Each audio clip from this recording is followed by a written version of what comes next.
This is an RNZ podcast.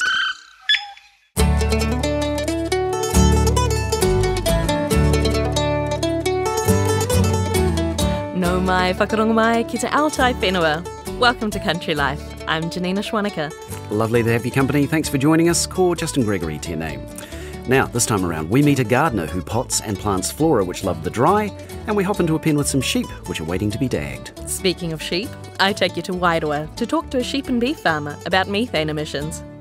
And we take a step back 40 years ago when there was no internet and the rural mail run was an important method of contact for many in rural areas. But first to a roundup of what's been making headlines on the rural news desk this week. 600 people are out of work following confirmation that Alliance will close its Smithfield plant in Timaru. Workers at the 139-year-old meat processing plant were informed on Friday morning. Alliance Chief Executive Willie Weezer says the closure has been prompted by declining sheep processing numbers as a result of land use change. He says, though a difficult decision, it can meet current demand at Alliance's 4 other South Island plants during peak season. Sheep meat, calves and night shift venison seasonal processing ceased at the plant at the end of September. Venison day shift processing at Smithfield will continue until no later than the end of December, and then the plant will close. The New Zealand poultry industry has been looking abroad to see how other countries have handled their outbreaks of bird flu and whether compensation might be necessary for farmers. Ever since highly pathogenic avian influenza was found in Antarctica last year, there's been concern it could make its way to New Zealand via migrating birds. Executive Director of the Poultry Industry Association, Michael Brooks, says farmers have been ramping up biosecurity measures. He says work with the Ministry of Primary Industries to create a nationwide response plan, should the virus come here, is progressing well. One of the things I think our farmers need to understand is that they potentially face a massive cost, and their number one protection will be good biosecurity, absolutely top quality biosecurity. Meanwhile, there's been an increase in Mycoplasma bovis being detected through national bulk tank milk testing. But according to disease management agency Osprey, it's not unexpected for this time of year. Currently there are no infected herds, but milk surveillance still sees thousands of dairy farms tested for antibodies of the cattle disease each month. I spoke to Osprey's Simon Andrew. During the springtime, we test them twice a month because it's the best chance to find infection, and the reasons for that is that we've got milking herds returning from winter grazing and we're seeing heifers enter the milking platform for the first time. We've had 89 detects so far this spring, but just to put that into perspective, we've actually undertaken just over 45,000 bulk tank milk samples this year. So it's a very small proportion of the bulk tank milk samples that we do have a detect and then require the on-farm testing. The Environmental Protection Authority says it may follow the United States and Australia in banning the use of DCPA herbicides in New Zealand, but it could be a year before that ban comes into effect. In August, the US banned chlorthyl dimethyl, used for weed control and vegetable growing, over concerns about possible irreversible damage to unborn children. Australia has now followed with an immediate ban. The EPA's Sean Priso says new rules were imposed on the herbicide's use following the United States ban, but they are in the process of reassessing the chemical's use. So our rules are slightly different. There are a couple of hoops we need to go through before we can ban it or suspend the approvals immediately. There is still an option that's on the table, but we've put these restrictions in place now to protect against the harmful effects of the substance. Rural families have raised their concerns about the impact of some school bus routes being cut. The Ministry of Education regularly reviews routes to ensure they are operating within policy requirements and are carrying enough students. So far this year, 176 routes have been or are being reviewed. 21 routes have been terminated, while 11 have been replaced with different routes or combined with others. Rural Women New Zealand President Jill Naylor says some parents are having to drive an hour one way to take their kids to school. In some areas, it's proving absolutely devastating for the communities. It's meaning people are seriously considering selling their properties and moving closer to town or into town so that their children can access education. It is really, really devastating. I think the flow-on effect from the current policies around school transport are just incredible and far, far-reaching. The Ministry of Education says to be eligible for ministry-funded transport, there must be 8 or more students using the bus, students must attend their local state or state-integrated school, and they must live within a certain distance from the school. Over to business now, and rural supplies company PGG Wrightson expects better returns as conditions improve in the primary sector. It's forecasting operating earnings for the year ending June to be $51 million, up 15% from the previous period. PGG Chair Gary Moore says it's been a tough year in the primary industries, but there are signs of a turnaround. Confidence has been returning to the dairy sector, with Fonterra providing the market with further confidence during September, lifting their forecast milk payout ranges. This confidence is leading to increased inquiry and activity in our real estate businesses for dairy and for dairy support properties in particular. Beef prices are strong, with export demand supporting a positive outlook. We're also seeing a greater number of calves being reared as farmers look to meet this demand. Also on the up, wool prices. Prices crept up again at the recent North and South Island wool auctions, though there's still a long way to go. Wool's been down on the doldrums for years, but PGG Wrightson's General Manager of Wool, Rachel Shearer, says there are tiny green shoots appearing. What we're seeing, to be honest, is the demand is really outstripping supply at the moment, and we're noticing that this is a global trend. Both the British and the Australian wool markets have lifted over the recent weeks, and this is because of the lower supply coming through. So we're seeing their pricing that we're getting at the moment is likely to continue for the foreseeable future, which is good news, but as we all know, there's still a way to go. Rachel Shearer says global strong wool supplies are down, so there's been strong bidding at recent sales. Speaking of shearers, New Zealand-born Peter Black has joined 52 others and been inducted into the Australian Shearers Hall of Fame.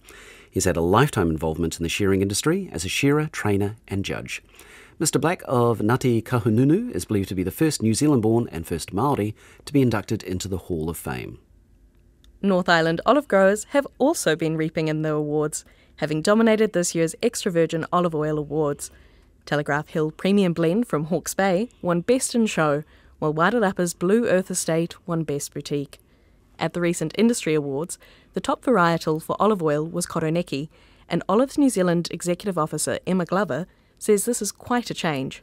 Definitely a strength with the Koroneki through this year. Even the blended oils that won their categories, a lot of them had Koroneki in it. Or Pakal, the Pakal range also did quite well. Considering Frantoio is the most biggest volume of oil that we have in New Zealand, it definitely wasn't the shining light this year. Emma Glover says early season sales of New Zealand olive oil are well ahead of normal. And just lastly, but very importantly, potato growers say they're on track for Christmas, with spring crops generally growing well and summer planting underway. Here's Potatoes New Zealand Chief Executive Kate Truffett. So usually we start to see our new potatoes coming in November, so they shouldn't be too far away. And then obviously followed up with our Jersey bennies from Oamaru, which we all look forward to for our Christmas tables. And that's the rural news for the week. This is Country Life on RNZ National 101 FM. If you're heading via State Highway 1 to the far north, you might spy our guest this week, busy at work in her garden, as Sally Round did on the way north. And it's not just any lawn and roses type garden. It's stuffed full of dry loving plants for sale, some with spiky leafless stems, others with lush exotic leaves. Tell me your name. I'm Daphne Andrell. We're at 9 Main Road, Wairoa, which is just northwest of Kawakawa, where the train goes through the centre of town. You have an amazing garden. I spied your sign as I was driving past. What are you doing? Just doing repots. I've got some other plants that I've just brought that are too big for their pots, so I'm just potting up. These aren't any old plants, are they? No, they're mainly succulents and bromeliads. And succulents you could go on till Africa. There's lots and lots. So have you learnt about them, or is this a passion of yours? It started off with a hobby, a couple of plants, and they grew into a couple more plants, and 2 becomes 4, and 4 becomes 8, and before you know it, you've got 40 of them. Is there a demand for these? I mean, they don't take much water, do they? It's good up here in Northland because in the summer, 90% of plants die, where succulents and bromeliads and epiphytes, they just keep growing. They don't mind going 8 weeks without water. Could you imagine your other plants doing 8 weeks without water? No. They'd be dead. But you grew up with roses. But yes, I grew up in Hamilton on a 1/4 acre section with 600 roses. That was Mum and Dad's passion. So if you left home and didn't know how to prune a rose, something was wrong. We used to show them as well, but I've always been a hands-on, crafty person. And with these succulents and bromeliads, what sort of work is involved for you? You've got thousands of them here by the look of things. It started off with a couple and I just threw them and forgot them. Walk away, come back 6 months later and this is what you got. And then did you think, I've got to do something with these, I've got to sell them? Someone said, oh, why don't you sell them? You've got so many, such nice ones. And I thought, oh yeah, I'm on State Highway 1 in Wairoa. Everybody has to go past, everybody goes past to get to Kerikeri, Kaitaia, anywhere, Opunoni, all over there. They've all got to drive past, so it was just a win-win. And do many people stop? Yeah, I've had a few people from Timaru, Invercargill, so yeah. And then I've had people that have gone past, they grow succulents further in Kaitaia and we'll do a swap for swap. So we both won that way. And what's your favourite? I suppose you've got many, have you? I've got many favourites. That's the $1 million question. Favourite.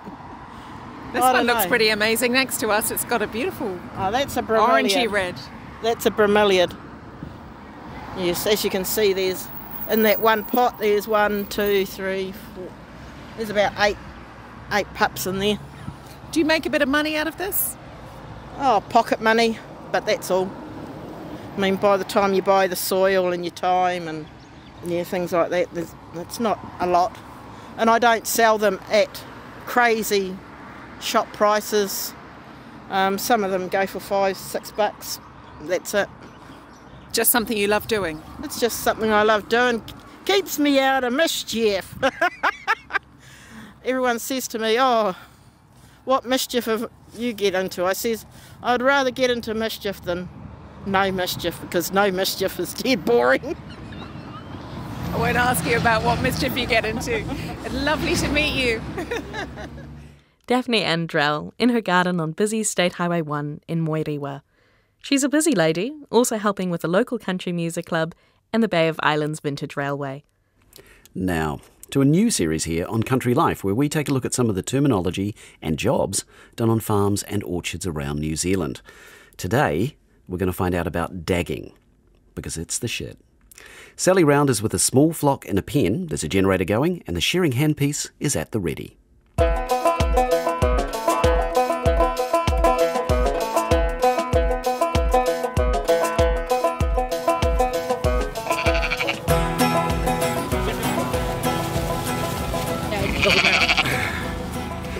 My name is Peter Crook and I am a lifestyle farmer. I wasn't brought up on a farm though. I was actually a mechanic for 50 years and then I took to farming because it was always in my blood. But my uncles all had farms and I used to go there every school holidays. So that's how I pretty much got into it. And do you mind me asking how old you are? 83, 84 next March. Still do 7 days a week. What do you do with those 7 days? Well, I've got 5 tractors and all the gear, so I do a bit of mowing and lifestyle work for other people and just enjoy every day above ground.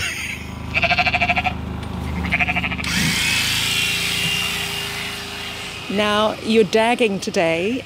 Yeah. Tell me what's going on. Well, it's my son-in-law now because he can bend better than me. You dag them because can be a fly problem in the hot weather. They get fly struck, which is not a nice thing. We're dagging them now because November they will be shorn, so you don't want the dags in the main wool fleece. But you're going to have to back up a little, Peter, here. So what is a dag? Apart from a funny person. Well, it's poo that's got caught in the wool. And it just looks terrible, and yeah, you just pretty uncomfortable for the sheep as well. And keep them clean. Yeah. So this is a health and welfare issue for the sheep. You need to do it how often? Some sheep don't get dags, but some are prone to it. So, probably 6 monthly, maybe. Yeah, it just depends on the season and the grass. If the grass is really rich, that can cause dags. I suppose you would say they've got the runs instead of the ordinaries. So how bad can dags get on a sheep? Well, I have seen fly-blown sheep in other people's properties, but I don't let mine get to that stage. And fly blown? Yeah. What's the danger? What are the threats? They just eat into the flesh. It's just a horrible thing. So they're landing on the dags? And they lay their eggs in the moist on the wool. The eggs hatch, and that's when you get the maggots that crawl all through them, and it's terrible. Yeah. As soon as you start getting the blowflies round, they can be perfectly good. I'll say 1 day, and 3 days later they can be all through the wool. You see them, the wool starts to fall off, sheep's wriggling its backside because it's just like a horrible itch to them. If you don't do anything about it, it will kill them in the finish. Are you seeing fewer and fewer sheep that need dagging with the different types of sheep which are not grown for their fleeces? Yeah, although I think you're always going to have it. Yeah, there is breeds out there that self-shed their wool, but I've never been into them really. Probably the best thing now because wool's worth nothing, but it costs more to shear a sheep than you get for the fleece pretty much nowadays. What do you do with the dags? What are their uses afterwards? They do crush them up and use them for garden fertiliser. I guess they're lovely and rich, aren't they? Yeah. With all sorts of nutrients in there. And smother the weeds. Yeah, I just put them aside really. But you're also doing some docking today. Yes. We take their tails and their little purses off them, off the male ones. So that is another reason why you dock them, is because of the flies and the long tails. So a sheep is definitely better without its tail, even though some people don't agree. Do New Zealand farmers have a certain way of dagging that's different from other places? Well, some farmers get in what they get someone that actually does dagging, and they have a dagging trailer, which they just go round to the farm, they set the trailer up, they push the sheep up onto the trailer one at a time, they put them in a cradle, it turns them upside down, and then they just dag them, upside down. That's very efficient. Yeah. Especially if you've got hundreds of sheep on the property. Yeah. Some people dag across the board in the shearing shed. That's where they drag every sheep out, like as if you were going to shear it and just dag it. We do them standing up, which is when you haven't got big numbers, is more simple. It looks quite tricky, quite finicky, getting in there and getting all the dags off in a particular area. A bit mucky. You've got to be strong to be able to hold them there too. When you get to my age, it's not that easy anymore. It's easier than shearing. Although, in saying that, if you are a shearer, you know the exact position to hold them in, so they pretty much don't kick or they just lay there. Do you find the sheep have a bounce in their step after being dagged? No, but I think they must feel better, because I would.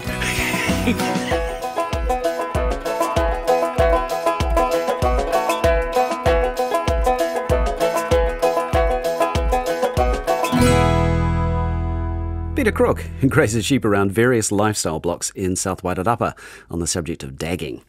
If you'd like a farming term explained in a bit more detail, then just let us know. country@rnz.co.nz, that's our email address. Sticking with sheep, it was a bright sunny day when I paid sheep and beef farmer Dave Reed a visit, just off State Highway 38, north of Wairoa. He's been there 30 years with his wife Judy, and the couple have a remarkable garden of their own. The flourishing banana tree speaks to changing times on farm, though. I've lived nearly all my life in Wairoa. After 10 years shearing, I've been on this farm since 1990. This is a steep farm, 1,200 hectares, 1,000 effective, nearly all class 6 and 7 hill country. The amount of land and forestry has grown in recent years, while the areas devoted to sheep and beef farming has decreased. In 2017, 7,000 hectares of sheep and beef farms were sold to forestry, and preliminary figures for 2022 showed that had increased to over 70,000 hectares. Dave's not anti-forestry. It's a matter of right tree, right place. Well, the big land use change there's been 2 waves of forestry since we came here. There was one in the 90s that was driven by low profitability of farming, and that's what allowed us to buy a farm and afford to buy a farm. And then more recently, since 2016-17, there's been just a massive afforestation driven by the ETS. Selling carbon credits to carbon polluters. That's meant, even back in 2017, when the price of carbon went up to $25 a tonne, the profitability from forestry increased 12-fold. That's just 12 times, that's massive. So that's like sheep farmers getting $600 a lamb, and we would be buying up all the dairy farmers and converting them to sheep and beef. So the same thing has happened here. Farms come on the market just like houses for all sorts of reasons. People retire, they shift, and every time a farm comes in on the market these days, forestry has the capacity, with the backing of the ETS, to pay more than a farmer can.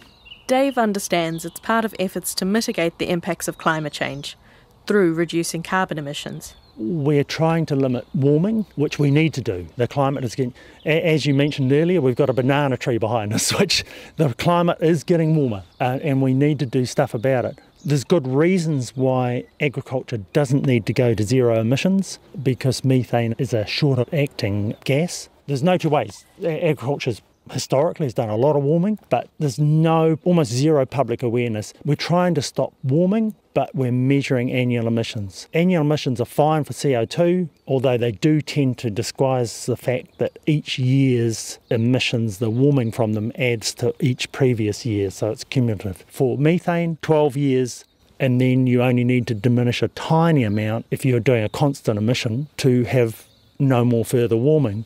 But there's been no public education on this fact, and so announcements like we had that here agriculture won't be coming into the ETS make a lot of people in New Zealand angry. They think farmers are getting special treatment, not realising that there are reasons, very good scientific reasons behind that special treatment. Is there a better way you think we could be approaching this problem, or something you would like to see the government doing differently now that they are kind of going back to the drawing board in some ways? I think there needs to be a big public education of the difference between short-lived and long-lived gases, because, while we're looking at annual emissions instead of warming, agriculture looks huge. People think 50% of emissions come from agriculture. They're reluctant to do anything about transport and other difficult social issues.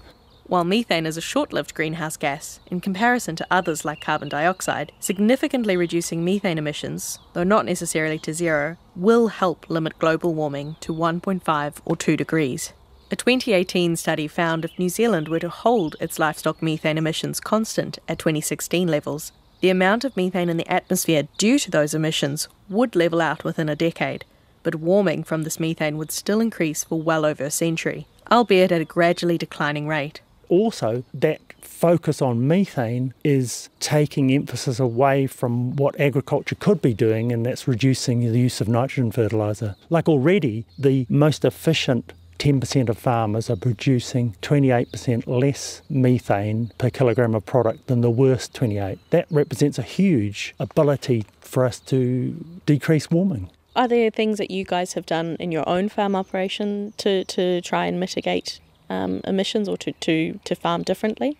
Oh, absolutely. I mean, when we came in here we were, like everyone else, 100% lambing was a fantastic target. Now we're getting close, 100. We're getting 150, and our aim is 160. And so that means that you're putting less grass into maintaining adult animals and more grass into growing product, which is lambs. It's using each blade of grass more wisely, because kilos of dry matter is the closest proxy you'll get for methane emissions. Dave takes me down to the yards to see some of his low-input sheep, one of the ways they're working to lessen their own climate impacts.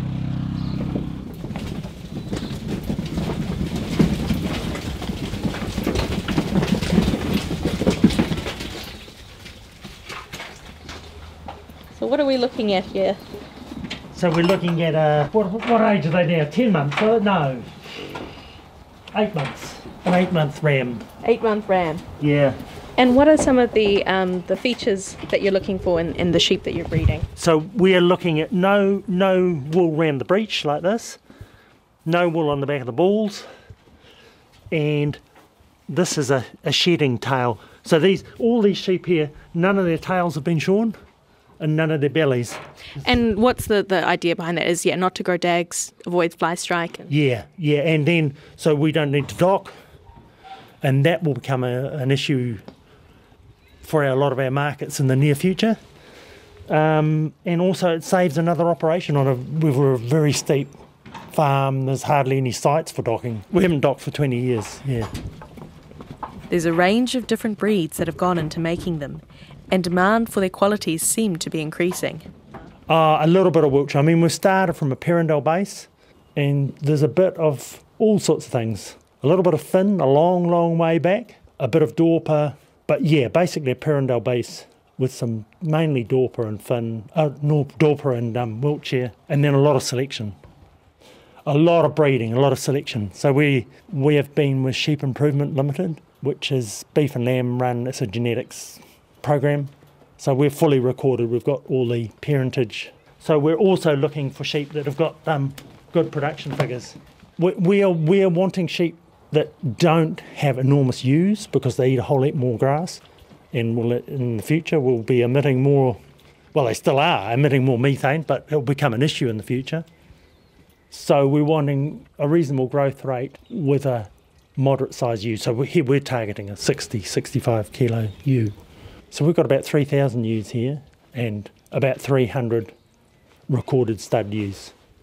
So up till now, no one's been interested in what we're doing, and we've been basically breeding rams for ourselves. They're high-producing sheep. We're doing around the 150% lambing on very steep country, no shepherding, and our target is to do 160 out of a mid-190 scanning. So we're looking at very good survival.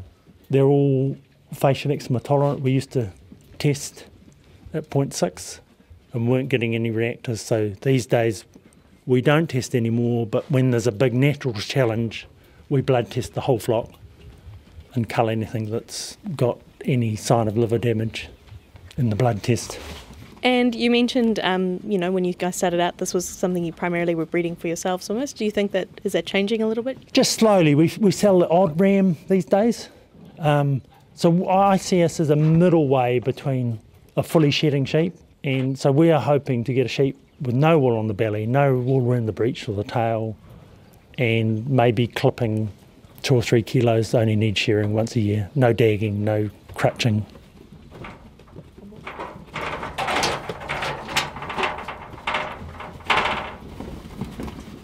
That was Dave Reid there, from Wairoa, with his low-input breed of sheep. The science around emissions is complex and complicated. There's plenty of debate about whether levelling off heating from methane is enough and what a fair rate of reduction looks like. But scientists agree reducing current levels of methane emissions will help limit global warming to 1.5 or 2 degrees Celsius. Hi, I'm Sam Neill here at Two Paddocks, listening to Country Life on RNZ, my favourite show. It's time now for a story from our archives. Back in 1985, rural delivery man Doug Wilson had a 100-kilometre daily run around the big stations on the backcountry roads of Taihape. His motto, if it fits in the van, I'll deliver just about anything. Jack Perkins from the long-running RNZ documentary program Spectrum joined Doug on one of his journeys 40 years ago. It's a matter of doing little stops almost right through town, Doug, to... Yeah, around all the shops. Like, I don't come up here every day. They usually... They give me a ring if, if they want anything from up here. I go to the grocery shops because I get stuff from them most days. Right. In. We're off. We've got everything now, Doug? Yes, we're on our way. Well, can you roughly summarise what you've got in the back? Oh, rough summarise. Well, we've got Henny's usual grocery order. One extra today was Ngāmatea, but that was just one of those things. Timahanga's got a little bit of stuff there, but they... Groceries and... Yes. Who else? Oh, with the Blinkhorn one, that's happens to be a scrub cutting outfit that's working at Otupai. They've got a bit of stuff today, which... What kind of stuff? Well, the groceries, foodstuffs mostly, yeah. Do you get called upon to carry some, well, rather unusual things? Yes, it's funny, at odd times I've even squeezed a motorbike in, but that's to bring it into town, not out. I haven't usually got room for that, but I do remember a long time ago they were doing some alterations to one of the stations, and I think I had a bath and a loo on board. It did look rather funny. Yeah. But never mind, it was one of those days when I could fit it in, so... Years ago, when you had the Bedford, did you used to cart a greater variety of things, or were you allowed to cart?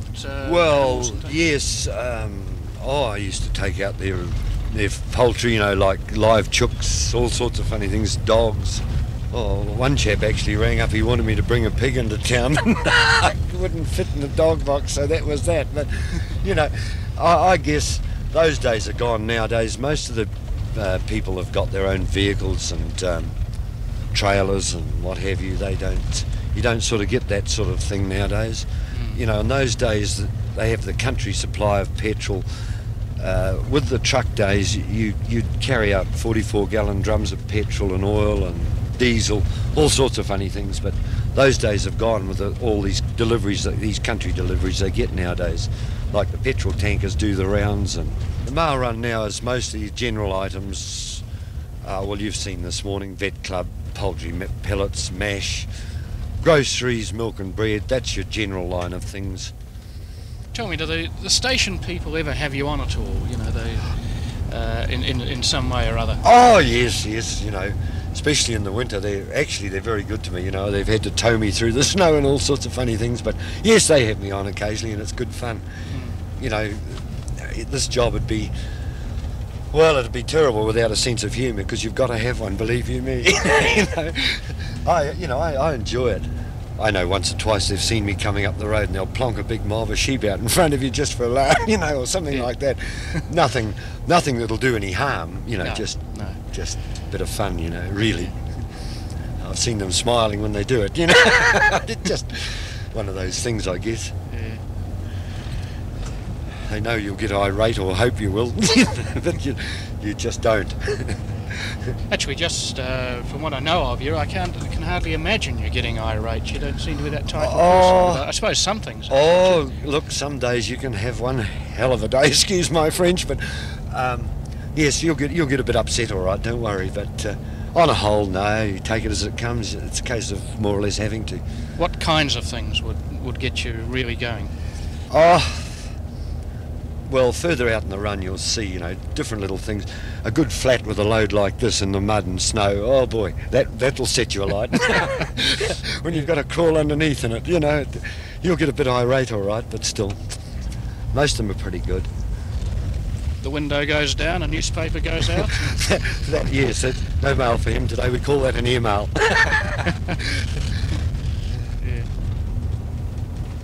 There's a sight you'd see a fair bit of, a mob of sheep ahead of us.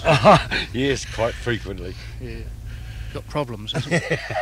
They're going everywhere. That's right. I'll do it from here and let him sort himself out.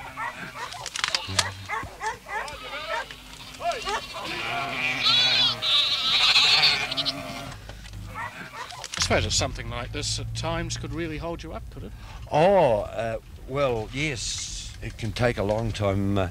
If Otupai's shearing in that, you'll see further on as we go down the Otupai Hill, but I've seen them from one end of that to the other. You know, you're talking about 3,000, 4,000, 5,000 in one mob, you know, and they take a fair while to get through, as you can imagine. But and of course it's fairly narrow and steep, and you can't really force them off the road too much, you know, to get through, so you've just got to take it quiet and make the best of it.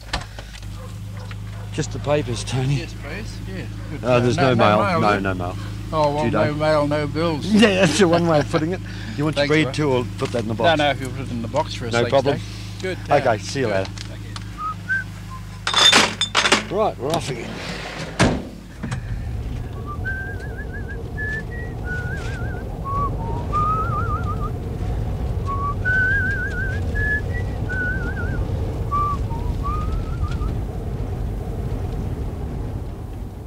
And whereabouts is this, Doug? This is Wairoa. Yeah, one of the station. One of the big stations. One of the big stations. Yeah. Yes. It's about. I think it's around about 40,000. This place. They about 55,000 sheep last year, I think, from memory, something like that. You've got some great spring weather. Oh, it's beautiful. Not as nice today as it was yesterday, is it, Doug? Nowhere near it. Gosh, it was a bother. Oh, it was lovely yesterday. And how's the winter been up here? Good, very mild. Very mild. Been snowed in at all? No, not really. We don't get snowed in here. You don't? No, we get snow, but we don't get locked in. No. The snow line ends just a bit down the road there. Yeah. So we don't get snowed in. I suppose Doug's a bit of a lifeline for you with... oh, really, he is. Looking at what he's dropped. Yes. What has he brought for you today? Oh, paint, bread, milk, groceries, papers, mail. Yeah. Just the usuals. So it's much easier for Doug to do this than for you have to go into town. Oh, definitely. Yeah. Yes, definitely. It means we can have fresh milk every day, fresh bread every day, except the weekends, of course. Yes. And we get our mail every day, which is a great thing, and papers every day. You set the clock by him? Pretty near every day. Yeah. Yeah, pretty near every day. He'd be here most days at 11:30. Yeah. Yeah. Well, we're lost without him. I hate long weekends. I hate it when the mail doesn't come on a Monday. Right, that's it, I think. Okay. Okay. See you tomorrow. See you tomorrow. Bye. Bye. Right, and where to next, Doug? Or a few little stops in between, and then Erewhon station. That's the next big one. You must come across some pretty crazy drivers from time to time on these roads, do you? Unfortunately, yes. Yeah. But it's the funny part of it is it's not the locals. No. You know, they live out here. They know what it's like, and you don't have many troubles with them. Most of them, any crazy ones you strike are usually, well, I don't know. I'm not being rude, but city people. They get on these back roads and they think they're the only one on it. Yeah. They cut corners and that's fatal, believe you me. You know, it could be a big sheep truck. Well, you're going to wear it if it is, you know. You can't sort of... Oh, that's it. End of the bitumen for a while. Yeah, just off it now. Yeah, that's the start of it, yeah. And we're still climbing, Doug? Yes, obviously. we're still climbing. What are we now, 2,500 or something? Oh, we'd be nearer 3. Yeah. Getting up. Oh, not quite maybe yet. Do you ever bring tourists out with you at all? Yes, I have. I've over the years I had 2 or 3 Americans, a couple of Canadians, a French couple. Yeah. How do they react to the conditions? They think it's marvellous. Roads? You know, it's a sort of place. This is only my idea, but it's a sort of place that if Taihape could get known as a tourist place, it'd be a wonderful day trip round out here. Certainly I think people would, just don't know it exists, do yes, they? people... It's a funny thing, you talk to the tourists, and a lot of what they get taken around on the usual tourist beat, you know, they've seen before anyway, to a certain degree here and there around the world. Yeah. But this sort of thing they really love. Anybody I've had with me, you know, have always said, well, you know, now this is what we're looking for, just everyday, you know, I don't know how to explain it, but they really love it. They seem to. And I've often thought of it actually, but where do you start? Yeah. In a place like Taihape, you know, I mean... And do the knuckles turn white on some of the roads? I will admit the French couple, especially him, I wasn't very enthralled with the roads at all, no. But he'd be sort of used to the old Autobahn, I suppose. But no, that's the only thing. They look at these roads a bit and think, well, I don't know, but they, you know, most of them accept it. They don't seem too worried. And where are we now? This is Erewhon. Erewhon station. Yes. I don't see him very much. No, always too busy. You're not normally down here by the box? No, not seriously. I just work to whatever time I want to work to. Oh, yeah. If I want to go home for lunch at 12 o'clock, I go home. If I want to go home at lunchtime at 1 o'clock, I go home. What's your job here on Errol? I'm a cowman gardener. Oh, yeah. Look after the garden, milk the cows and that sort of thing. So you've just come down to pick up whatever's due for the box. Here. If you'd have been here yesterday, you'd have seen the stores going in.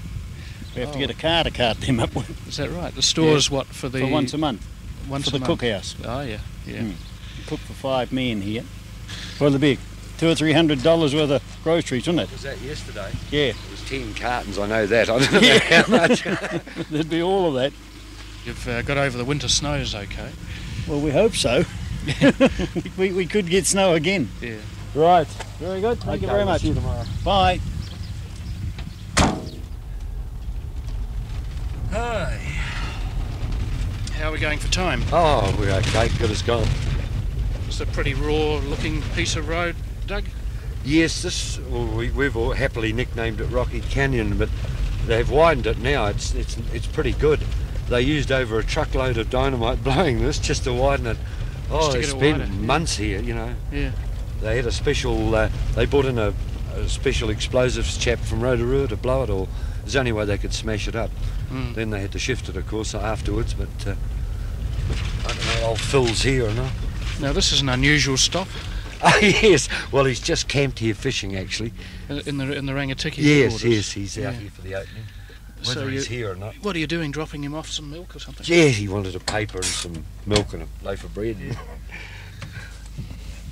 Hi, Dougie. How you doing, mate? Oh, pretty good. Catching anything? Oh, yes, we're getting a few. Just the bread and paper. Yes, we're getting good browns. Nymph? Yeah. Herring copper. Yeah, can't beat it, eh? No, that's about the only thing. It's the only thing I ever use, Pat. We'll be away tonight. We'll leave the caravan up there. Up at the house? Yeah. I'll be back on Friday. This coming Friday? Yeah. I'll bring us Chronicle and 2 milk on Friday, will you, please? Do you actually live around here? No, I live in Hunterville. Hunterville? Yep. Oh, yeah. What, you just come up here with a tent and caravan? Well, the whole point of me being here is law enforcement, more or less, than anything. From point of view of wildlife service and freshwater fisheries. You're keeping an eye on Yeah, we just come up and I do the 3 rivers, this one, the Tararau and the Narora while I'm here. You see, we go backwards and forwards between the 3 but base here. Yeah, you're keeping an eye out for people fishing without licenses. Yeah, this sort of thing, yes. spear fishing, blowing holes. Poaching in general. Yeah, general poaching. Yeah. Yep. Well, you're a ranger, Doug, too, honorary ranger. Yeah, we're both the same, actually. Yeah, Doug's one of my better rangers up this way. He certainly keeps an eye on things when I'm not up here anyway. And he's very good value as far as a mailman. When we were running the fish trap, he looked after us pretty good. Okay, Phil, oh, good. Yeah, thank you. Okay, good to see you. Oh, will you be gone until Friday? Yeah, I'm going to go back to the catching board meeting. Okay, see you later. So you meet a variety of people on the run, Doug. Yes, or you supply a variety of people. Yes, especially out here, you know. They come and they go, of course. Over Christmas time, it's quite amazing. Not that they didn't probably realise that they could have got stuff just on a daily basis. But there were 5 different camps here last Christmas, just on this little flat. It's you know, getting people to find these little out-of-the-way spots, and they become very popular. There was one couple here that come all the way from Auckland. They discovered it one day just driving through and thought, and they've been back the last 2 years. Amazing, isn't it? But there you are. You do this on contract? Yes, to the it's post a contract office, to the post office. Does that mean that you're pretty well tied to? Oh yes, the yes, job? you're Just well gotta tied keep to it. Stuck Yes, to it. you've got to be there come rain, hail or snow sort of thing. Yeah. So what? No annual holidays? Or? No. The most we can hope for, unless you can find somebody to do it for you or something like that, is statutory holidays like Easter, you know, whatever falls. 4 days is the most we can hope for off at any one time. That had become a bit of a bind over the years. Oh, yes, I'll admit there's times when you think, oh gee, you know, everybody's off for Christmas and gone away for a holiday and you've got to keep going, but I suppose you get used to it. And what about the future, Doug, in a job like this? You're going to keep going for as long as you can? Well, I suppose so, because probably I'm, well, not unfortunate, but when you come to my age, it's not so easy to find a job if I wanted to give it up. Yeah. You know, it's one of those things, you know. I'm at that time of life when probably nobody wants you, really. Oh, I could probably get a job, all right. I've never really tried very hard, I'll be honest. But I would say, I'm 54, I'll be honest about it. I would say probably nobody'd want you very much. They look at you, think, and say, well, he's only got 6 years left, you know. This is Ford up ahead. This is one of my bugbears during the winter, the 2x Ford. There wouldn't be many left in New Zealand, I guess, but you've actually got to drive through it. It doesn't look much at the moment, just a creek. Very low, isn't it? But it can become a raging torrent in 2 hours. It means a 90-kilometre backtrack to get round it.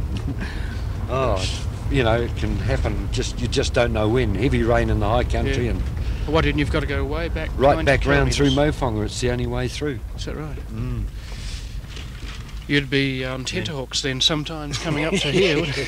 I'll say, especially if it's pouring with rain. You wonder, you know, as you come down the hill, whether you're going to make it or not.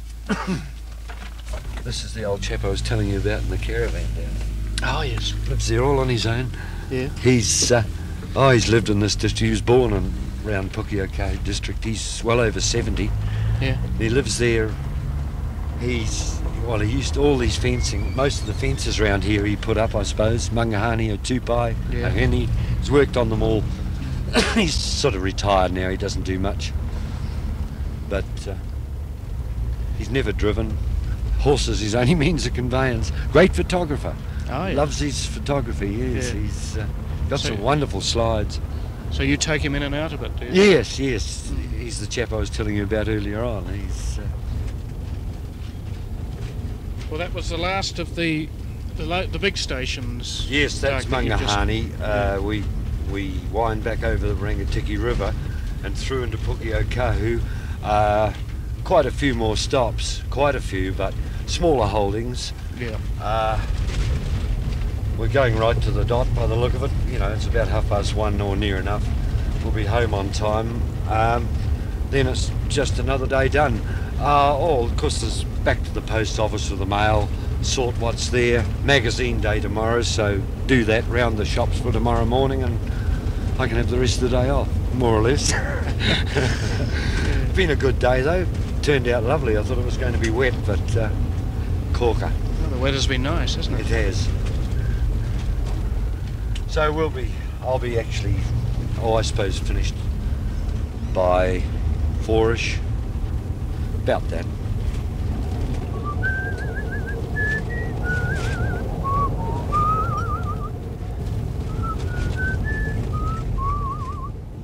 Delightful. That was Jack Perkins with rural delivery man Doug Wilson on his mail rounds in the Taihape backcountry in 1985. That story, as I say, was produced by Jack Perkins and is from the archives, with many thanks to Ngā Taonga Sound and Vision.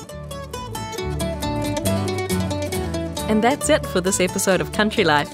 Do let us know your feedback by emailing country@rnz.co.nz. Click follow on your app if you don't want to miss an episode of Country Life, and if you enjoyed the podcast, we'd love you to give us a plug on social media or tell a friend about the show. Click the share button in this app to send this episode to your friend. The stories in this episode were produced and presented by me, Janina Schwanneker, Sally Round, and that archives piece by Jack Perkins, with thanks to Ngā Taonga Sound and Vision. In the studio production team today, David Knowles and Mark Chesterman. We'll catch you next time. Ka kite.